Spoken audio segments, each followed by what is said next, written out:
You ask Tiger to solve. This deals with linear equations with one unknown. The final result is x equals 4. Let's solve it step by step. Group all constants on the right side of the equation. Subtract 49 from both sides. Group like terms. Simplify the arithmetic.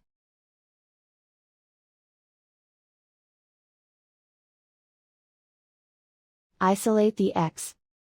Divide both sides by -7. Cancel out the negatives. Simplify the fraction.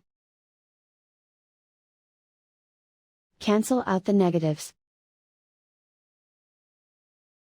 Find the greatest common factor of the numerator and denominator. Factor out and cancel the greatest common factor. And so the final result is x equals 4.